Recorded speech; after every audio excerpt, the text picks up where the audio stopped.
ॐ श्री परमात्मने नमः।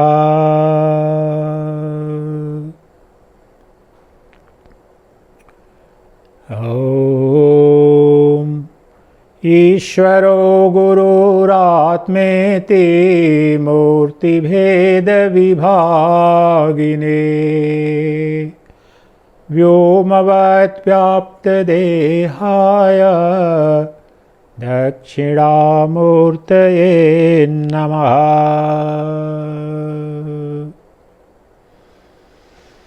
प्रिय दिव्यात्मन, आप सबके अंदर आत्म रूप से नित्य विद्यमान परब्रह्म परमात्मा को मेरा शत शत नमन है, कोटिशः वंदन है।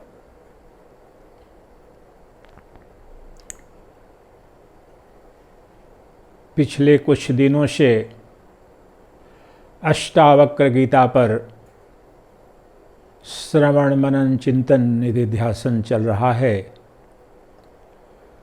तो अष्टावक्र गीता के प्रथम अध्याय के कुछ श्लोक बच गए थे बीच बीच में, तो उनको भी हम एक एक करके पूरा करने का प्रयास कर रहे हैं। तो इस कड़ी में आज अष्टावक्र गीता के पहले अध्याय का 8वां श्लोक लेंगे।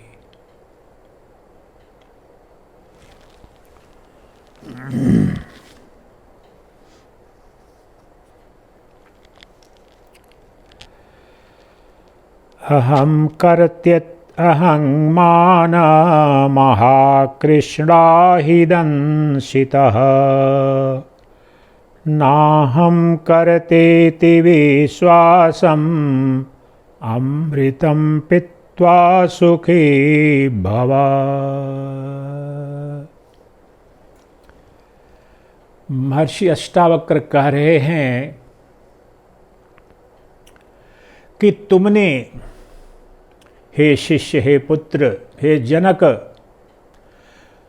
और इस माध्यम से संपूर्ण प्राणी मात्र को, विशेष रूप से मनुष्य मात्र को संबोधित करते हुए कह रहे हैं कि हे जीव,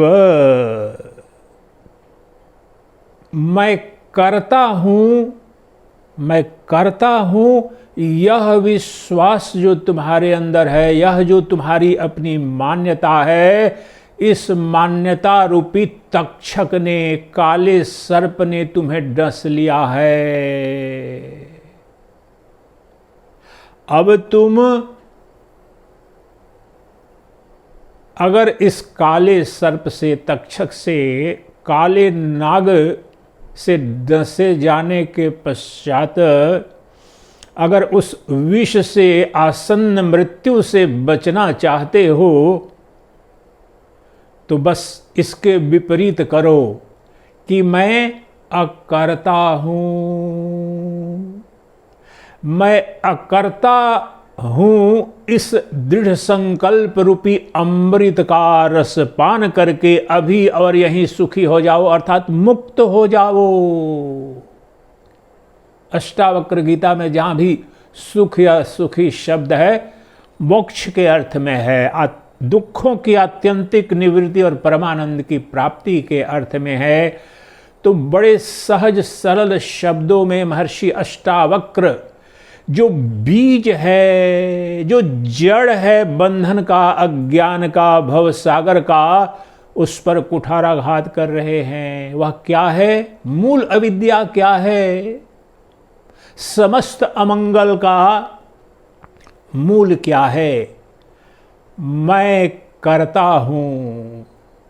यह जो भाव है, यह जो तुम्हारी मान्यता है, और इस मान्यता, इस विश्वास रूपी काले नाग ने तुम्हें डस रखा है, इसलिए अनंत काल से भावाटमी में भटक रहे हो, भव सागर में डूब रहे हो, उतरा रहे हो, जन्म मृत्यु सुख दुख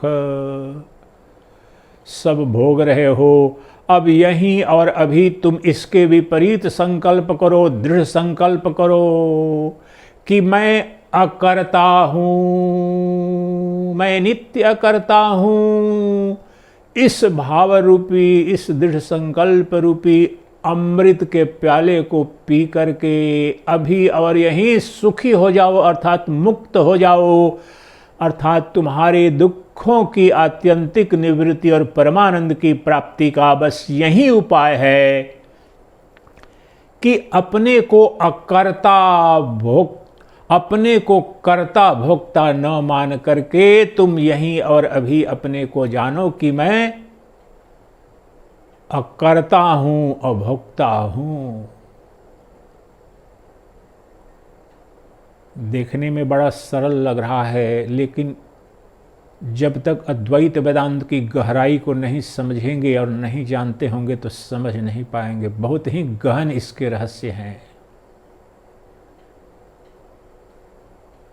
बहुत ध्यानपूर्वक श्रवण करेंगे तो बस मुक्ति, बंधन और मुक्ति का विज्ञान इसमें उन्होंने उद्घाटित कर दिया है। हमारे बंधन का स्वरूप क्या है, हमारे अज्ञान का स्वरूप क्या है। हम जानते हैं कि हमारा जो बंधन है, हमारे दुख हैं, वे अज्ञानकृत हैं, अज्ञान जनित हैं, अध्यासकृत हैं।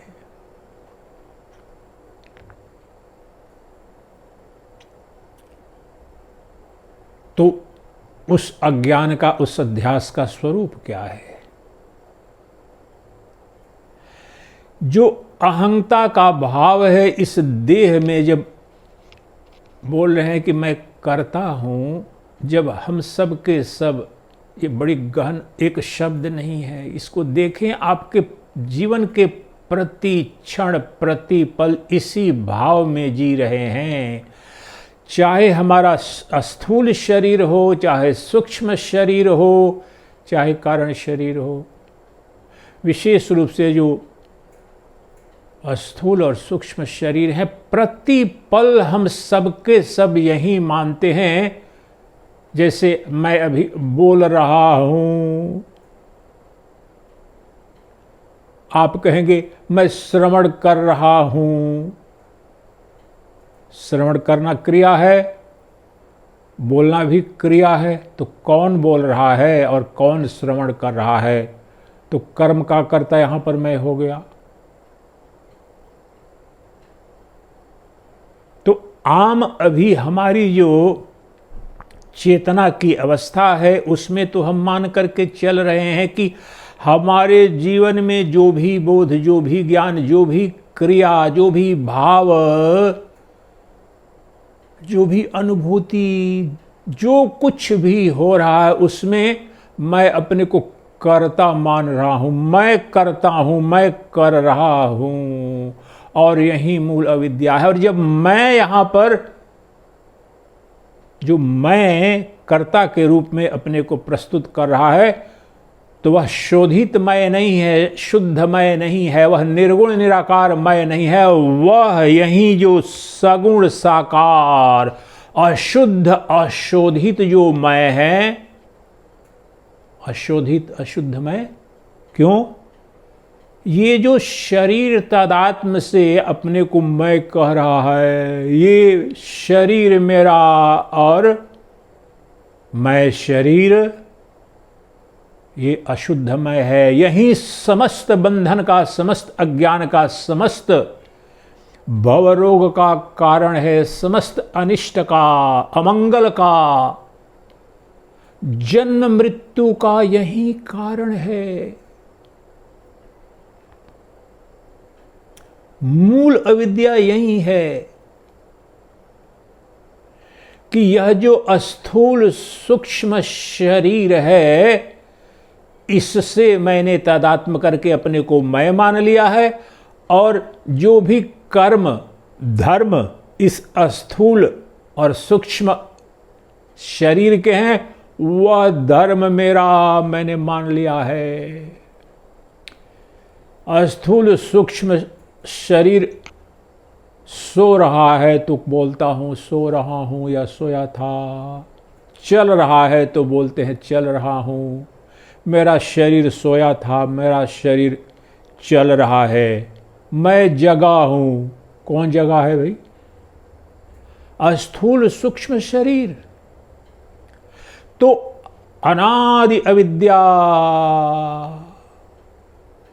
के कारण, अपने स्वरूप की विस्मृति के कारण हमने शरीर में आत्मबुद्धि निवेशित कर दी है।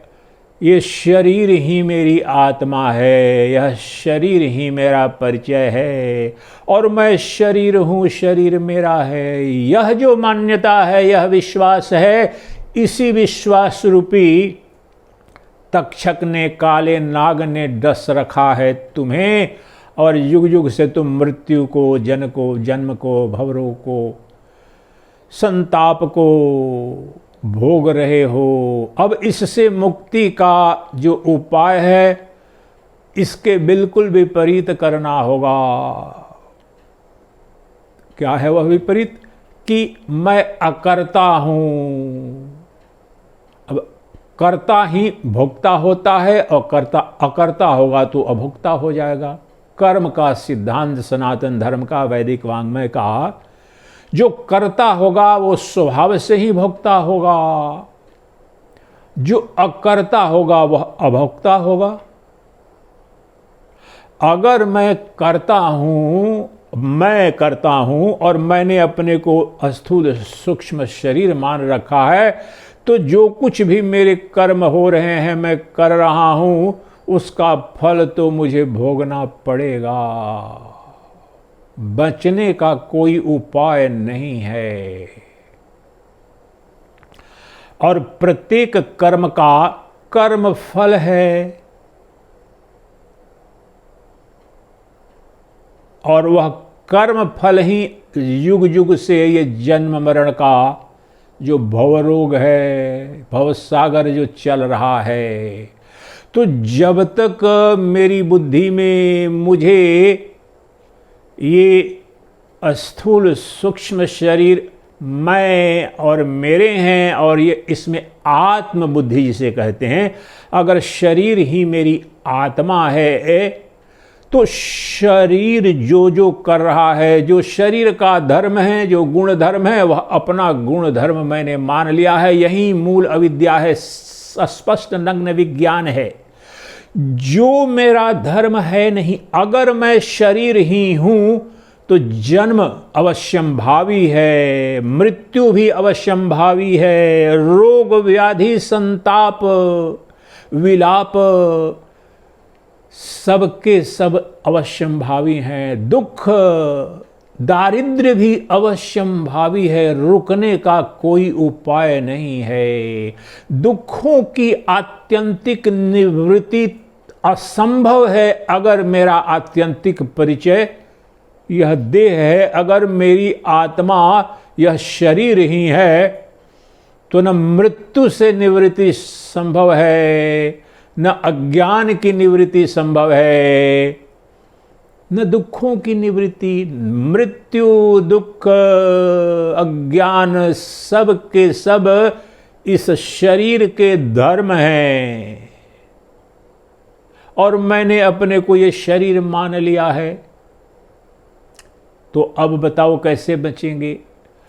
वह जो इस विश्वास रूपी तक्षक ने, काले नाग ने डस लिया है, और उसी से अनंत काल से मैं दुख भोग रहा हूं। दुखम दुखम शाश्वतम दुखालयम, ये संपूर्ण जो जगत गहरे, जिन्होंने भी किसी शास्त्र के पढ़ने की आवश्यकता नहीं है, अपने जीवन में ही आप अवलोकन करें, अपनी अनुभूति का अवलोकन करें। आपके जीवन में कितने सुख हैं, कितने दुख हैं। प्रत्येक क्षणभंगुर इंद्रिय सुख आता भी नहीं है कि चारों तरफ से आने से पहले दुख था, आने के समय भी अनिश्चितता का, भय का भाव, चला न जाए और चला ही जाता है, और चला गया तो फिर दूसरे सुख की कामना।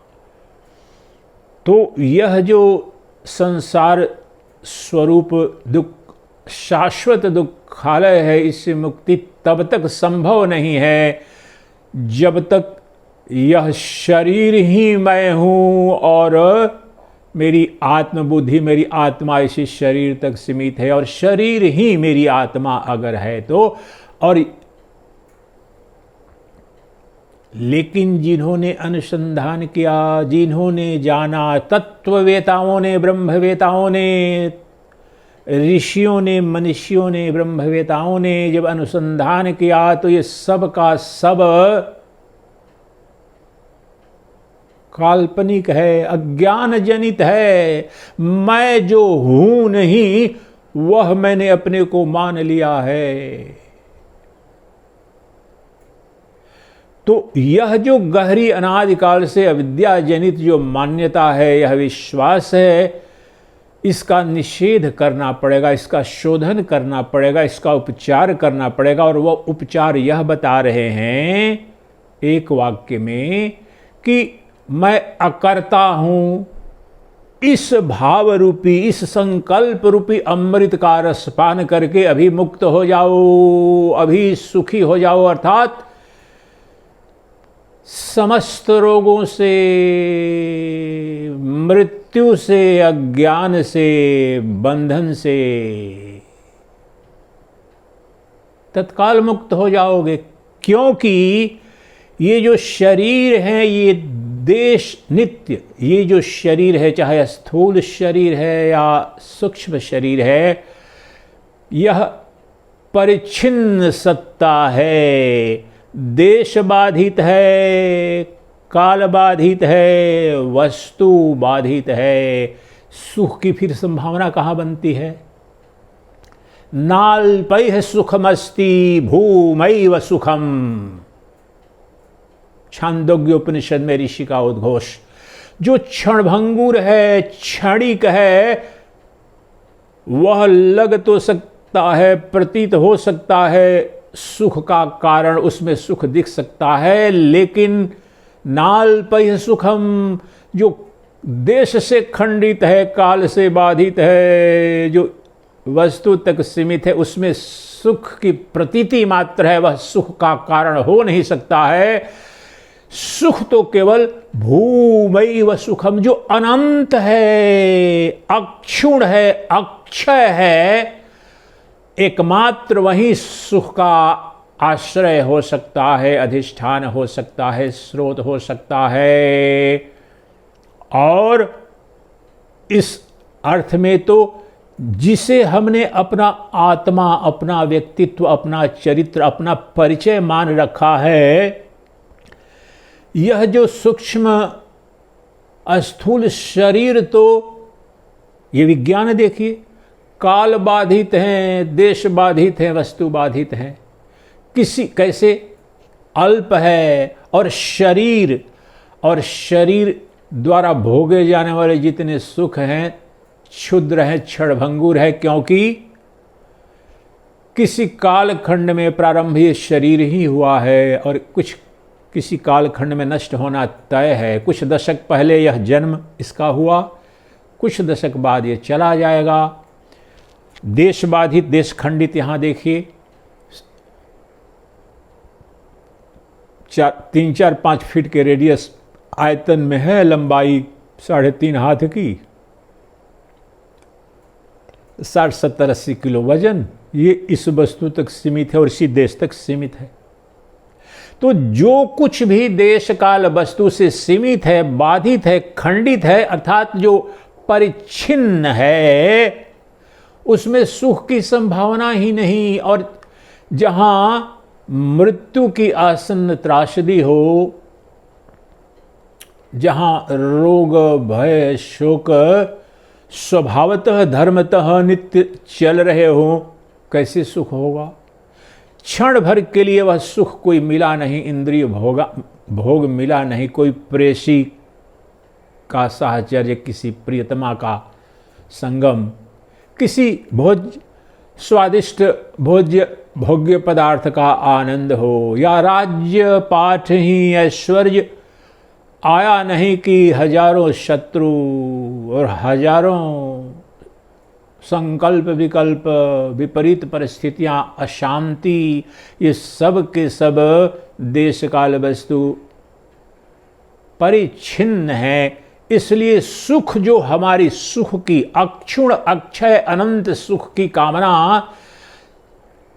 सर्वाधिक अंतर्भूत मूल भावना है, कामना है सभी जीवों की, परंतु वह सुख जो अनंत अक्षुण अक्षय सुख आनंद प्रेम खोज रहे हैं, वह खोजने वाला भी अपने को मान रखा है कि मैं तो क्षुद्र क्षणभंगुर ये शरीर हूं, मैं तो शरीर ही मेरी आत्मा है। और जिसमें खोज रहा है ये जो समस्त नाम रूपात्मक जगत है, उसकी वस्तुओं में पंच महाभूत रचित जो प्रपंच है, प्रपंच के ही किसी विषय में तुम्हारा सुख तुम ढूंढ रहे हो।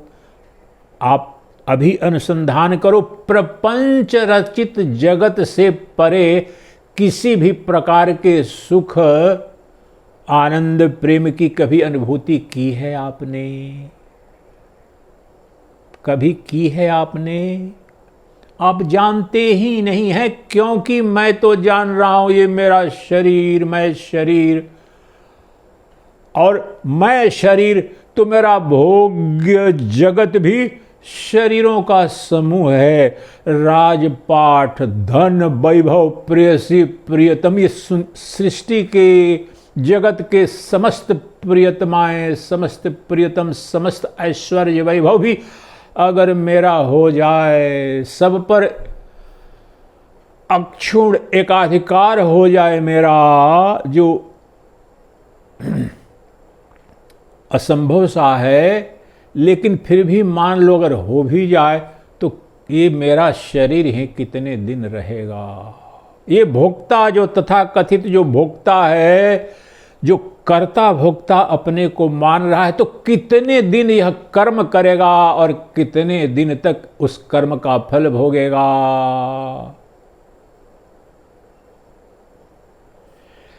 इसलिए यह जो मूल अविद्या है, जब तक इस शरीर में, देह में देहात्म बुद्धि, देह में अगर आत्मा की बुद्धि, ये मेरा है, ये मैं हूं, जब तक रहेगी तो इस भवसागर से बचने का कोई उपाय नहीं है। अज्ञान की निवृत्ति संभव नहीं है, मोक्ष की संभावना नहीं है। बंधन बंधन बंधन, ये प्रतिपल यह भाव है, ये शरीर मेरी आत्मा है, इसमें बंधन देखो तो।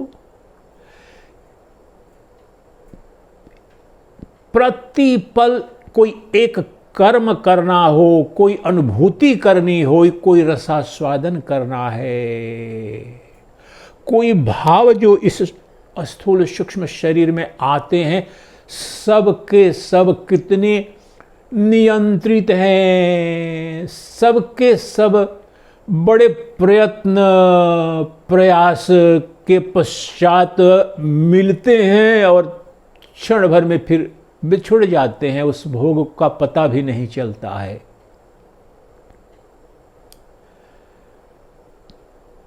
छोटी से छोटी जो प्रेम की, सौंदर्य की, सुख की अनुभूति जो इस जीवन में करते हैं,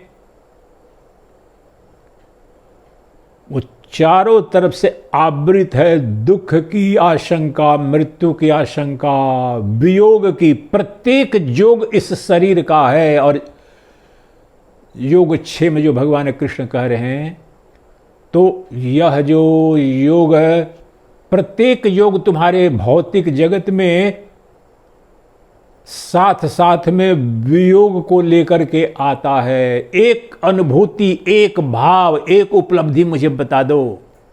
एक भाव, एक बोध, एक अनुभूति, एक सुख, एक भोग तुमने कभी किया हो जो साथ में वह जो योग और योग जनित जो तुम्हारा भोग है, वह वियोग से कभी भी मुक्त था। जिस समय तुम उसके लिए कर्म कर रहे थे तो वियोग था ही, मुझसे दूर है तो कर्म करके मुझे पाना है, पाना है, पाना है। जब मिल गया तो तत्क्षण तुम्हें आशंका भय कहीं चला न जाए, कहीं मैं वियुक्त न हो जाऊं, सदा युक्त बना रहूं, इसके लिए कितने श्रम करने पड़ते हैं। जैसे उदाहरण से लो, धन है, प्रेयसी है, प्रियतम है, सखा है, संबंधी है, राज्य है, जो कुछ भी आता है उसकी रक्षा के लिए ये युद्धें किस लिए होती हैं, इतना संघर्ष जीवन में किस लिए होता है, उसकी रक्षा करने के लिए प्रतिपल आपको अपना रक्त बहाने के लिए तैयार रहना पड़ता है। और जब चला तो जाता ही है किसी न किसी रूप में, वह नहीं जाता है, तुम ही चले जाओगे। राजमहल पड़ा हुआ है, धन पड़ा हुआ है, शरीर गया। वियोग हुआ कि नहीं? धीरू भाई अंबानी का जो एम्पायर है वो पड़ा रहा, जे.आर.डी. टाटा का एम्पायर पड़ा रहा, लेकिन वियोग हुआ कि नहीं? धीरू भाई अंबानी कहाँ है? जे.आर.डी. टाटा कहाँ है? के बिड़ला कहाँ है? दुनिया के बड़े से बड़े उद्योगपति कहाँ हैं? फोर्ड कहाँ है? कार्नेगी कहाँ है? दुनिया के बड़े से बड़े सम्राट, Ashoka the great, Alexander the great, Napoleon Bonaparte कहाँ हैं? जिस भोग के लिए इतनी युद्धें हुई, इतना रक्तपात हुआ, सब कुछ हुआ, लेकिन उसका वियोग हुआ कि नहीं? नेपोलियन का भोग कहाँ है? अलेक्जेंडर, सिकंदर महान, जो रक्त रंजित आधी दुनिया को जीत लेने का जो दावा कर रहा था, वो कहाँ है? Where is Ashoka the great? और आधुनिक युग में देखिए, एक से शासक, तानाशाह, विभिन्न प्रकार के उनका ऐश्वर्य, उनके वैभव, ये बताने की आवश्यकता नहीं है। तो भोग शायद पड़ा ही है, धन बड़ा पड़ा ही है, स्विस बैंक में रखा है, विदेशों में, अमेरिका में जो थर्ड वर्ल्ड कंट्री के राजनेता हैं, जाकर के अमेरिका में, यूरोप में, स्विस बैंक में धन जमा कर देते हैं। लेकिन धन तो स्विस बैंक में पड़ा है, अपने परिवारजनों को जरूर आ जाएगा काम में, लेकिन तुम्हारा तो शरीर, जिसको तुमने आत्मा मान रखा था, उसका नाश तो तय है। इसलिए कह रहे हैं महर्षि अष्टावक्र कि तुम्हारे दुखों की आत्यंतिक निवृत्ति तब तक संभव नहीं है जब तक कि तुम इस शरीर को अपना आत्मा मानते हो, और ये शरीर को और शरीर से तादात्म्य करके तुम अपने को कर्ता भोक्ता मानते हो। इससे मुक्ति का एकमात्र उपाय है कि तुम अपने को अकर्ता मानो, अभोक्ता मानो। क्यों मानूं? मैं अपने को अकर्ता क्यों मानूं? क्योंकि अष्टावक्र ने कह दिया, किसी अद्वैत वेदांत की पुस्तक ने कह दिया, इसलिए मानो? नहीं, इसका विज्ञान समझो।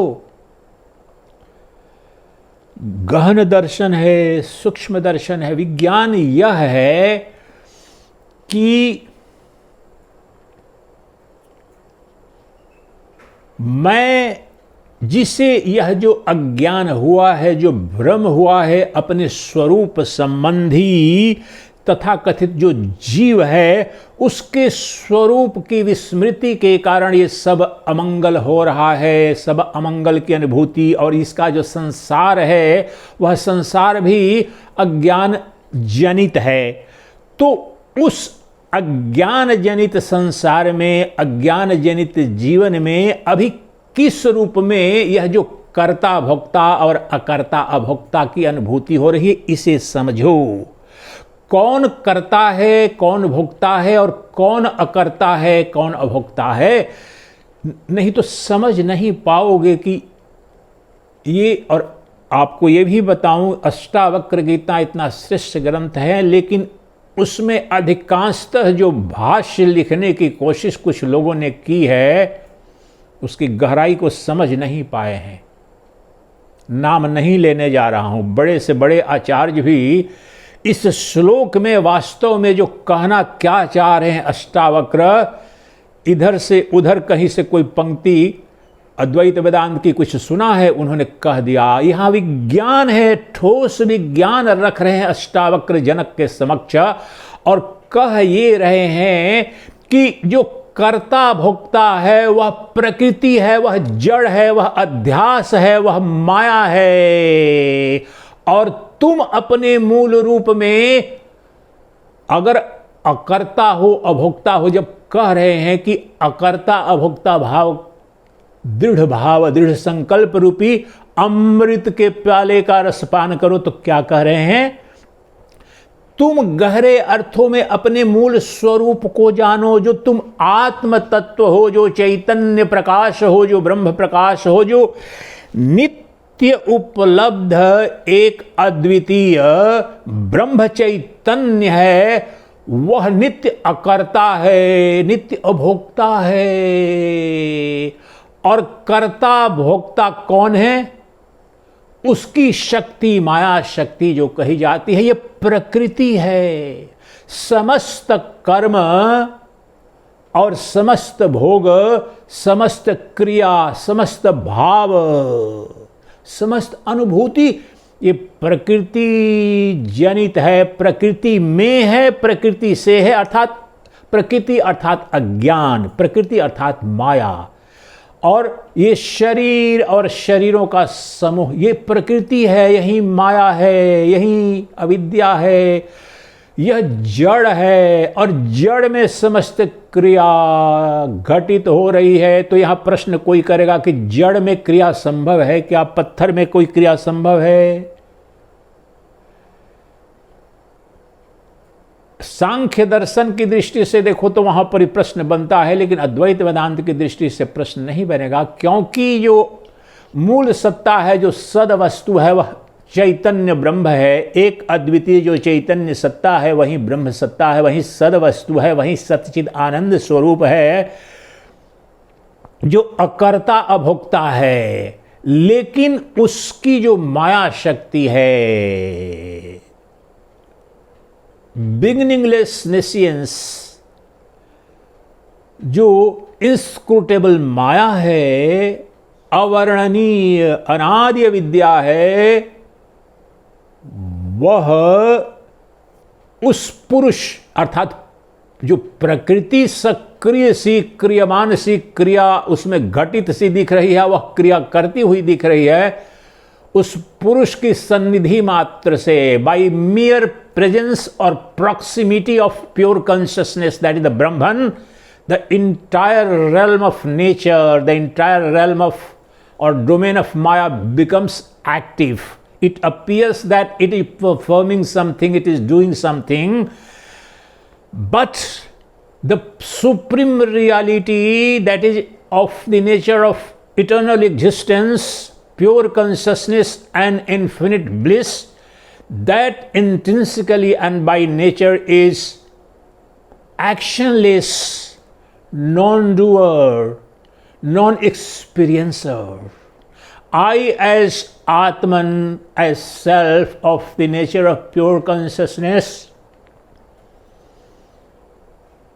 never do anything, and therefore I never experience anything. Anything and everything in this world, in this phenomenal world that you experience as being done or happening, it's merely through the appearance of Maya, through the ignorance of the reality, it appears that this action is being done, this experience is being enjoyed.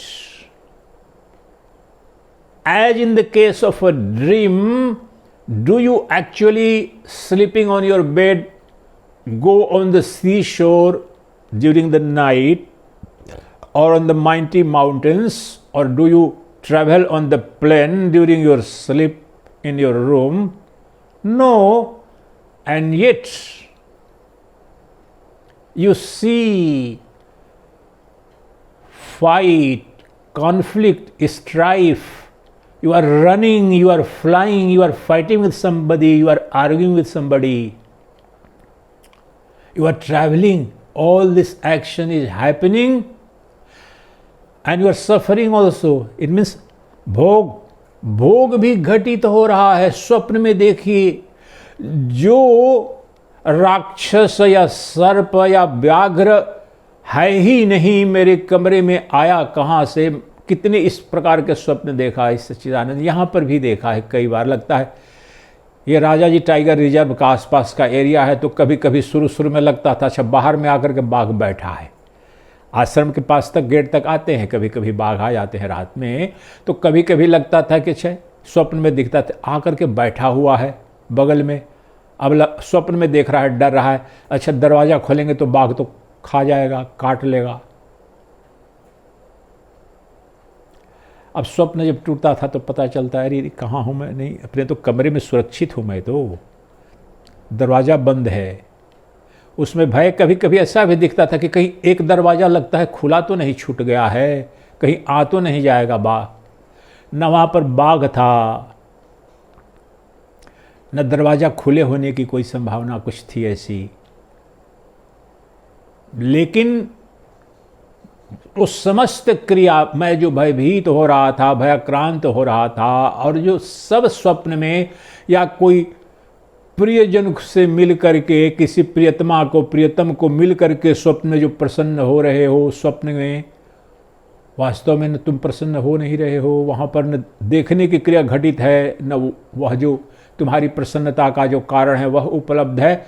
सब कुछ स्वप्न के प्रभाव से, तुम्हारे मन के प्रक्षेपण के प्रभाव से घटित हो रहा है। उसी प्रकार से जो शुद्ध सच्चिदानंद घन ब्रह्म है, उसमें मूल रूप से कोई क्रिया नहीं, कोई भोग नहीं है, वह एक रस है। वह शुद्ध साक्षी चैतन्य मात्र है, वह कुटस्थ चैतन्य है। उसमें कभी कोई परिवर्तन हुआ नहीं, वास्तव में उसमें कोई जगत बना नहीं है। जब कहते हैं कि परमात्मा ने जगत बनाया और परमात्मा ही जगत बना, जो भगवान को परमात्मा को अभिन्न निमित्तोपादान कारण कहते हैं, वास्तव में यह दृष्टि सृष्टिवाद है। इसलिए वास्तव में दृष्टि ही सृष्टि के रूप में दिख रही है। सृष्टि सृजित नहीं हुई है, और सृष्टि जब हो गई है तो उसमें कर्म दिखेगा और भोग दिखेगा। यह समझो मूल अविद्या। जो सृष्टि है नहीं, उस सृष्टि सृजित हो गई अविद्या के कारण जैसे स्वप्न में हो जाती है, तो यह जगत भी दीर्घ स्वप्न है, अज्ञान। संसार स्वप्नम तज मोह निद्रा मा संग दोषा तत्सत स्वरूपे। माता मदालसा अपने पुत्र को जो बोलती है, शुद्धोसि बुद्धोसि निरंजनोसि संसार माया परिवर्जितोसि संसार स्वप्नम तज मोह निद्रा मा संग दोषा तत्सत स्वरूपे। तू तो शुद्ध बुद्ध नित्य मुक्त है। यह जो संसार का संग दोष तो तुम्हें स्पर्श नहीं कर सकता, क्योंकि शुद्ध बुद्ध स्वरूप तू है, नित्य मुक्त है, नित्य असंग है। तुम्हें किसी प्रकार का कोई शोक संताप मृत्यु अभाव तुम्हें स्पर्श नहीं कर सकता है। तू तो नित्य मुक्त है। ये माया जनित है। तज मोह निद्रा, मोह निद्रा में ये संपूर्ण जगत स्वप्न दिख रहा है, जिसमें क्रियाएं घटित रही हैं। मैं कर्ता और भोक्ता और दुख और सुख भोग रहा हूं। यही अष्टावक्र कह रहे हैं कि समस्त कर्म और भोग प्रकृति में है, माया में है, अविद्या में है, अज्ञान जनित है, जड़ में है, दृश्य में है, और तुम दृष्टा हो। तुम दृश्य नहीं दृष्टा हो। इसलिए दृश्य अगर हो, और अब तक तुमने इस दृश्यमान शरीर को, दृश्यमान स्थूल सूक्ष्म शरीर को तुमने अपनी आत्मा मान रखा है, और दृश्य नित्य परिवर्तनशील है, दृश्य नित्य विकारी है। यही तो तुम्हारा बंधन है। अभी नग्न कर रहे हैं उस विज्ञान को। तुमने जिसे अपनी आत्मा मान रखा है वो तो विकारी है, वह दृश्य है। ये शरीर जिसको तुमने अपना आत्मा मान रखा है, ये इदम भाव में अपने इदमता अहमता इदंगता अहंता विवेक से अभी ब्रह्म ज्ञान हो जाता है। तत्काल वह सत्य सत्य का तुम्हारी अब जो इदंगता इस शरीर में देखो, इदम रूप से नहीं जान रहे। ये मेरा हाथ, ये मेरे पांव, ये मेरा सिर, ये सब, ये मेरा मन जो सुखी दुखी होने वाला, हाँ मन सुखी है दुखी है, दिख रहा है, नग्न दिख रहा है। मेरा स्थूल शरीर भी, मेरा मन भी दिख रहा है। अभी मुझे दिख रहा, पसीना छूट रहा है, गर्मी जैसी लग रही है। ये सब दिख रहा है मुझे। तो किसे दिख रहा है? मुझे। मैं देख रहा हूं तो मैं अहम हूं। यहां पर यहीं जो गुत्थी है यही सुलझानी है। अहम कभी भी इदम रूप हो नहीं सकता और इदम कभी भी अहम हो नहीं सकता। लेकिन यही तो दुर्घटना घट गई अज्ञान के कारण। जो इदम रूप यह शरीर है और इदम रूप शरीर और इदम रूप ही, यानी यह इदमिस यह और अहमिस मैं। सृष्टि में दूसरा कुछ नहीं है। इस अज्ञान की अवस्था में ही तुम्हारी दो अनुभूति है, मैं और मैं संसार को देख रहा हूं, संसार को जान रहा हूं, या शरीर को। तुम और जो तुम्हारी अनुभूति में आने वाला जगत है और उसी के अंदर तुम्हारा शरीर है। जो तुम्हारा दृश्य है उसको तुमने मैं मान लिया। जो मैं नहीं है, दृष्टा का दृश्य से कभी संबंध हुआ ही नहीं। वास्तव में समस्त दृश्यमान जगत दृष्टा की दृष्टि मात्र है। दृष्टा की दृष्टि मात्र है।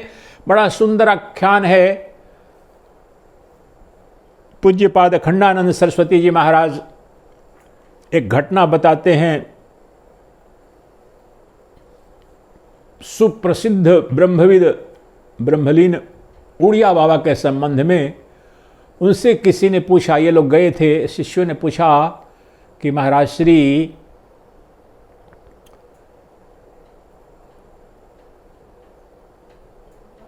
जो दृष्टा है, दृष्टा अगर ब्रह्म है तो ये दृश्यमान जगत क्या है?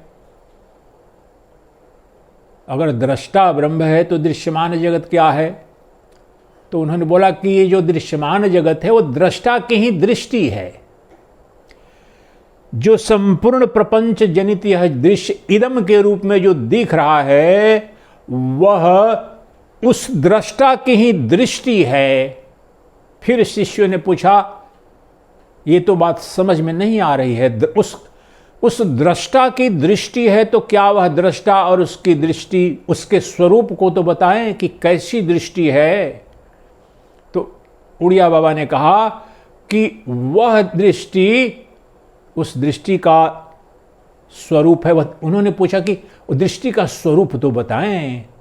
तो उन्होंने बताया कि वह दृष्टि उस दृष्टा की दमक स्वरूप है, दमक दृष्टि है। अर्थात दमक है मीन्स लाइट, प्रकाश। दूसरे शब्दों में, जो मैं हूं, मैं एक नित्य शुद्ध बुद्ध मुक्त साक्षी चैतन्य ब्रह्म हूं, वह मैं ही ये अनंत नाम रूपात्मक जगत रूप इदम, यह जो है वास्तव में वह मेरी दृष्टि है, मेरा प्रकाश मात्र है। वही दृष्टि कहने का तात्पर्य है दृष्टा की दृष्टि, अर्थात दृष्टा की दमक है। अर्थात मेरी ही उस आत्म सूरज की किरणें हैं, उस आत्मा की ही दमक है, आत्मा का ही प्रकाश है वास्तव में। लेकिन मूल रूप में तो ये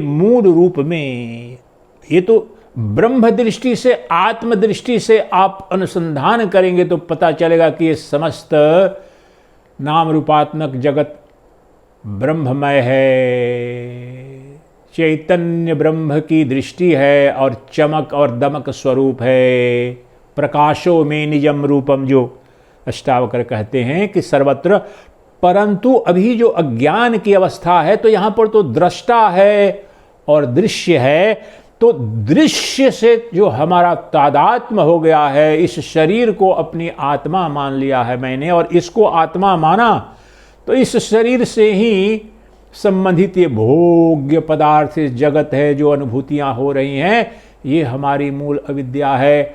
और ये शरीर जो है, चाहे स्थूल या सूक्ष्म शरीर है, ये तो कर्ता है, भोक्ता है। और शरीर के अर्थात पंचभूतों से रचित इस प्रपंच के इस धर्म को मैंने अपने आत्मा पर आरोपित कर लिया है और मैं मान रहा हूं मैं करता हूं, मैं भोगता हूं।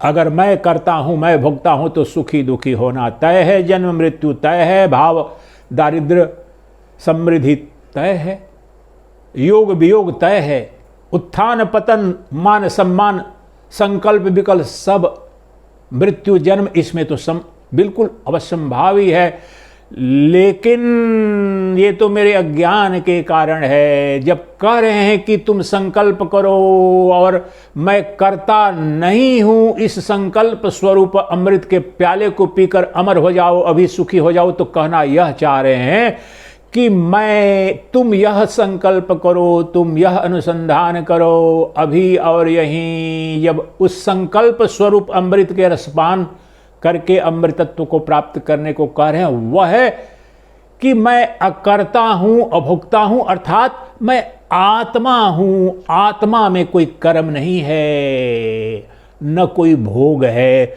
समस्त कर्म और भोग माया में है, अविद्या में है, प्रकृति में। समस्त क्रिया कर्म परिवर्तन प्रकृति में है, पुरुष में न कोई कर्म है, न भोग है, न कोई परिवर्तन है। समस्त कर्म और भोग दृश्य में है, दृष्टा में न कर्म है न भोग है।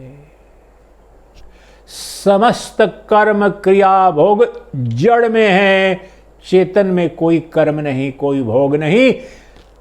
और मैं अपने मूल रूप में चेतन हूं, दृष्टा हूं, पुरुष हूं, आत्मा हूं, देही हूं, शरीरी हूं।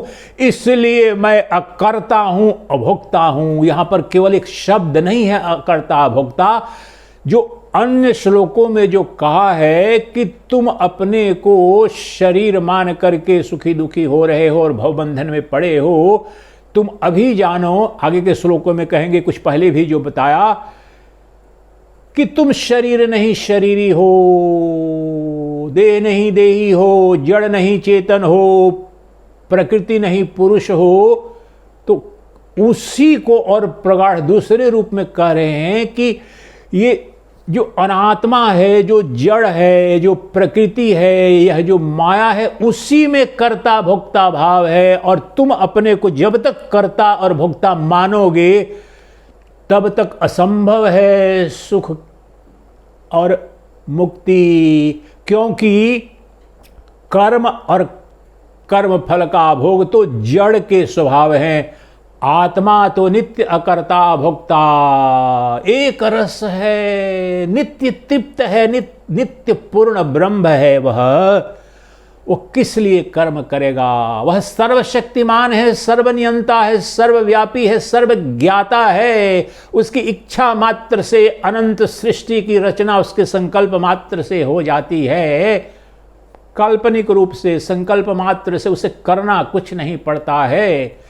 इसलिए जब यह कह रहे हैं कि तुम जब तक अपने को कर्ता मानोगे, भोक्ता मानोगे, तो यह जो मान्यता तुम्हारी है, यह मान्यता रूपी तक्षक अर्थात अज्ञान ने इस तुम्हें जो डस लिया है, तो तुम बेहोशी में पड़े रहोगे, अनभिज्ञ रहोगे अपने स्वरूप से। जब तक्षक डस लेता है, बेहोश हो जाते हैं, मृत्यु शैया पर पड़ जाते हैं, तो तब तक बेहोशी नहीं जाएगी जब तक मैं अकर्ता हूं, अभोक्ता हूं स्वरूप अमृत का प्याला न पी लो। तभी तो बच पाओगे, बचने का कोई उपाय नहीं है। और कहाँ बच पा रहे हो? इस जगत के, इस भवसागर के इधर से उधर युगों युगों से तुम भाग रहे हो, एक दुख से दूसरा दुख, दूसरे से तीसरा दुख।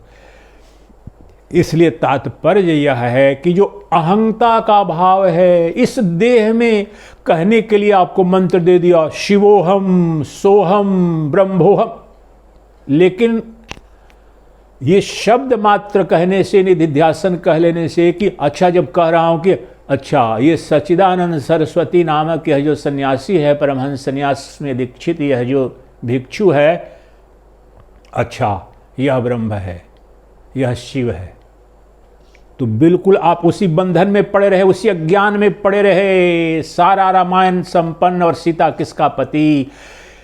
यह जो शरीर है और शरीर तक ही मेरी आत्मा है, और शरीर तादात्म्य जब तक है, चाहे वह सन्यासी का शरीर हो, ब्रह्मज्ञानी का, ब्रह्मवेता का भी शरीर हो, लेकिन अगर शरीर को मुक्ति, शरीर भाव से मुक्ति, शरीर भाव के साथ मुक्ति, तो परम पाखंड है, असंभव है।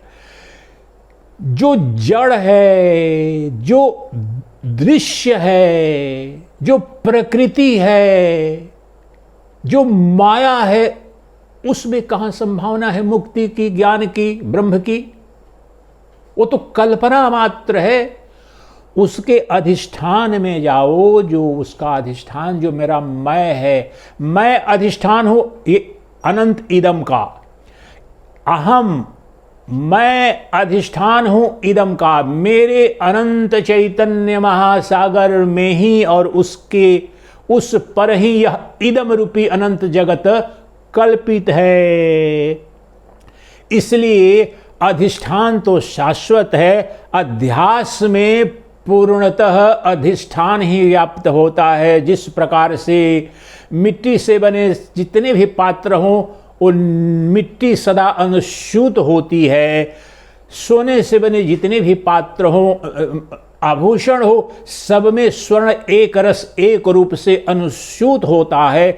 उसी प्रकार से मैं जो एक अद्वितीय चैतन्य सर्वसाक्षी हूं, जो दृष्टा हूं, मुझ में जो कल्पित अनंत नाम रूपात्मक जो जगत है, जो प्रकृति है, जो मायाश्रित है, मायाकृत है, उसमें क्रिया है, कर्म है, भोग है, परंतु मुझ में न कर्म है न भोग है। मैं नित्य अकर्ता हूं, नित्य अभोक्ता हूं। और जब तक मैं अपने को कर्ता भोक्ता मानूंगा, तब तक तो इस बाय डिफॉल्ट अज्ञान के कारण ये केवल ऊपरी ऊपरी दीक्षा किसी ने गुरु ने दी और एक पुस्तक पढ़ ली, 2 लाइन पढ़ ली, शिवोहम शिवोहम करेगा। अर्थ अगर नहीं समझेगा इस शरीर को शिवोहम, शरीर का जो साक्षी है, जो शरीर का प्रकाशक है, वह कभी न करता है न भोगता है। बस मैं करता नहीं, मैं भोगता नहीं जो कह रहा है, तो वह प्रमाणिक रूप से अनुभूति जन्य सत्य तो तभी होगा और उसी का होगा जो यह जान लेगा, वह जो अनुभूति कर लेता है कि यह जो पंचभूतों से रचित जो प्रपंच, ये शरीर है, अस्थूल सूक्ष्म कारण, और ये समस्त जगत वास्तव में मेरे अहम, जो वह अधम, वह जो मेरा शोधित अहम है, और अशोधित अहम, अशोधित अशुद्ध अहम कर्ता भोक्ता अपने को मानता है। तो यहां पर यात्रा वास्तव में अगर शब्दों का प्रयोग कर लूं मैं अष्टावक्र गीता के इस वाक्य की व्याख्या करने के लिए, तो अष्टावक्र यही कह रहे हैं कि जब तक तुम अपने को अशोधित अशुद्ध मैं मानते हो, क्योंकि अशुद्ध मैं ही करता है, अशुद्ध मैं ही भोगता है, और जब तक तुम करता भोगता हो तब तक तुम्हारा मैं अशोधित है, अशुद्ध है, और वही जीव है और उसके मुक्ति की कोई संभावना नहीं। लेकिन जिस क्षण तुम्हारा मैं शोधित हो जाता है, शुद्ध हो जाता है, तो वह जो मैं है वह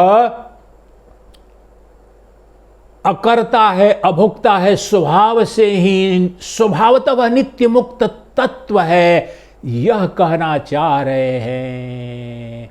इसलिए तुम्हारी यात्रा अशोधित अशुद्धमय से शोधित शुद्धमय की, बस इतनी यात्रा है। लेकिन यह जो शरीर, अगर शरीर के अंदर बैठ करके ब्रह्मज्ञानी, मैं ये जो मेरा शरीर है शुद्ध जी ब्रह्मज्ञानी हूं, परमहंस हूं, ये इस शरीर से तदात्म जरा कनिक एक कण मात्र का भी कोई संबंध रहा तो तुम फिसल गए, ठग रहे हो अपने आप को। क्योंकि ये शरीर और शरीरों का समूह, ये जगत, ये सब देश काल वस्तु परिच्छिन्न है, और मैं एकमात्र वह जो शोधित मय के रूप में नित्य निर्गुण निराकार, देश अपरिच्छिन्न, काल अपरिच्छिन्न, वस्तु अपरिच्छिन्न तत्व हूं। इतना अंतर है। इसलिए ये शरीर तो एक देश सीमित सत्ता है, देश का ये पूरा जगत भी, कितने जगत प्रलय सृजन होता है, प्रलय होती है। अगर इस जगत को भी ले लो, भौतिक जगत में भी कितने, और जन्म इस शरीर का तो कितना क्षुद्र क्षणभंगुर। इस शरीर को ही अगर मैं मान करके अपने को ब्रह्म घोषित कर रहा है, आत्मा घोषित कर रहा है जीव, तो यह शरीर तो देश काल वस्तु परिच्छिन्न है। तो इस देश काल वस्तु में बैठी हुई जो आत्मा अपने को ब्रह्म होने का, आत्मा होने का कल्पना कर सकती है, वो अलग बात है। लेकिन जब तक वह कल्पना अतिक्रमण नहीं करती है इस बात का, इस भ्रम का, कि यह जो मेरा जो चैतन्य प्रकाशक अभी मेरे हृदय में, सभी जीवों के हृदय में है, अभी है, यही है, लेकिन वास्तव में वह कभी भी इस देह से सीमित नहीं है। वह न वस्तु में सीमित है, न देह में सीमित है, न देह में, न देश बाधित है, न काल बाधित है, न वस्तु बाधित है। और वह मेरा मैं जो न देश बाधित है, न काल बाधित है, न वस्तु बाधित है, वह तो शुद्धमय है, वह निर्गुण निराकारमय है। उसका इस शरीर से कुछ लेना देना नहीं, इस जगत से भी कुछ भी लेना देना नहीं। वह तो मुक्त है, वही अकर्ता है, वही अभोक्ता है। और जब तक कर्ता भाव है, भोक्ता भाव है, तब तक तो वह देश काल वस्तु अपरिच्छिन्न अस्मिता के साथ तादात्म्य करके मुक्ति का ख्वाब देख रहा है, स्वप्न देख रहा है, दिवा स्वप्न। तो यह बड़ी स्पष्टता से जाने, कहना बड़ी सरलता से यह चाह रहे हैं कि जब तक यह देह तादात्म्य और देह में आत्म बुद्धि है, और इसके जो धर्म है, कर्तापना भोक्तापना, वो जब तक बने रहेंगे, और मैं जो अहंग वृत्ति इस शरीर संबंधी जब तक बनी हुई है, शरीर ही पवित्र है, मैं महाज्ञानी हूं, मैं महापुण्यात्मा हूं, मैं महादानी हूं, मैं महानुभाव, ये सबके सब उतने ही बड़े बंधनकारी हैं जितना कोई दुष्कर्म करे। शरीर के भोग के लिए ही तो दुष्कर्म करता है, अनाचार करता है, धर्म करता है, पाप करता है। उसके देह तदात्म के कारण ही तो सारे बड़े से बड़े पाप होते हैं, दुराचार होते हैं।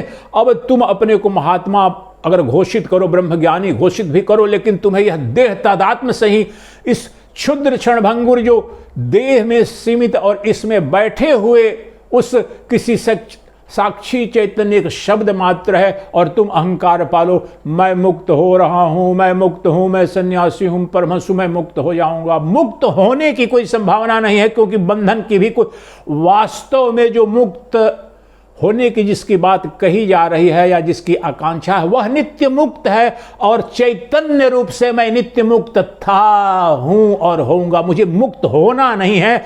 जड़ रूप से मैं बंधन युक्त था, हूं और बंधन युक्त ही रहूंगा। इसलिए जब तक देह भाव है, जड़ भाव है, प्रकृति भाव है, इदमता के साथ मेरा तादात्म्य है, तब तक मुक्ति की कोई संभावना नहीं है। बस जानना मात्र है कि इदमता से मेरा कोई संबंध नहीं, अर्थात दृश्यमान जगत से मेरा कोई संबंध नहीं है। मैं मूल रूप से साक्षी चैतन्य दृष्टा हूं और मुझ दृष्टा में ही ये अनंत जगत कल्पना मात्र है, कल्पित है। उस कल्पना में समस्त कर्म हो रहे हैं, क्रियाएं हो रही हैं, भोग हो रही हैं, लेकिन मैं तो एक शुद्ध सच्चिदानंद घन स्वरूप अकर्ता अभोक्ता हूं। इसलिए मुझ में तो कभी भी बंधन नहीं था, कभी भी अज्ञान था ही नहीं मेरे मूल स्वरूप में।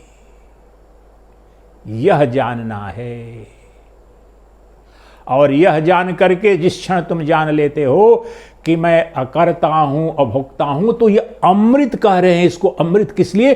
क्योंकि जो चेतन है वही अकर्ता भोक्ता है, और साक्षी चैतन्य है वह अमर तत्व है। वह देश काल वस्तु अपरिछिन्न है, न देश बाधित है, न काल बाधित है, न वस्तु खंडित है। वही तो आनंद का अक्षय भंडार है, आनंद का महासागर है। वह सौंदर्य मूर्ति, प्रेम मूर्ति, ऐश्वर्य मूर्ति है।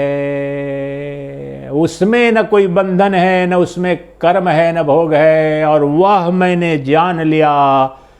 मैं सदा सर्वव्यापी, सर्व प्रकाशक, सर्व अवभासक अहम शुद्ध अहम हूं।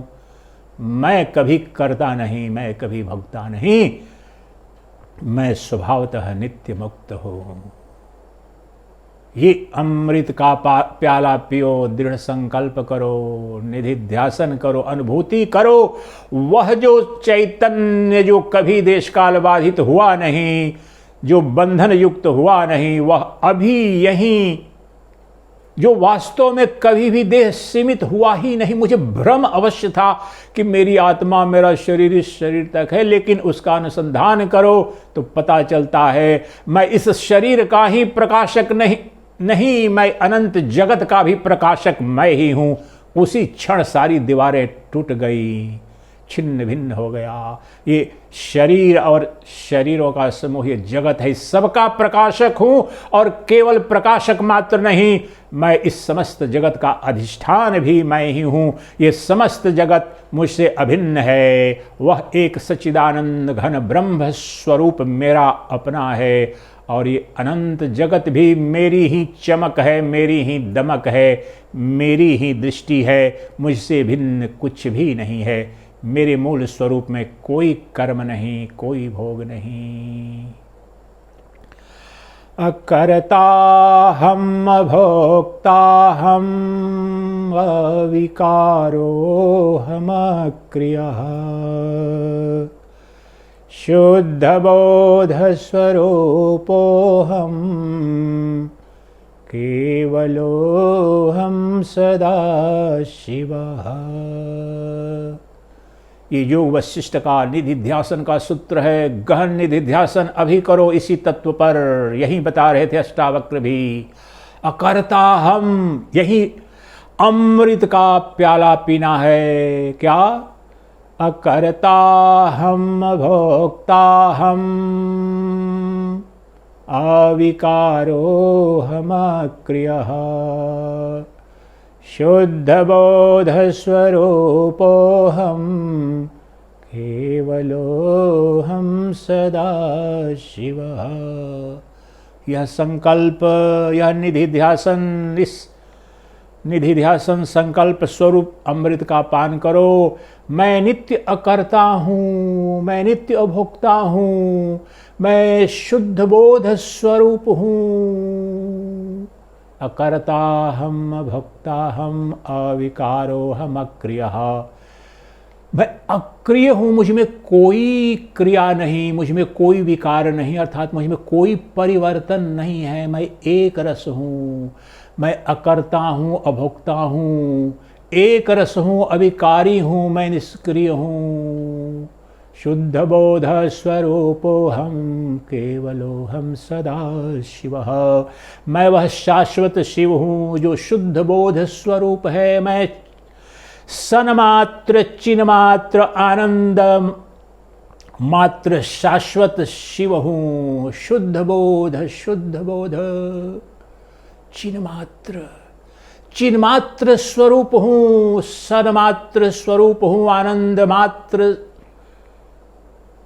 हूं मैं ही शिव हूं, मैं ही शिव हूं।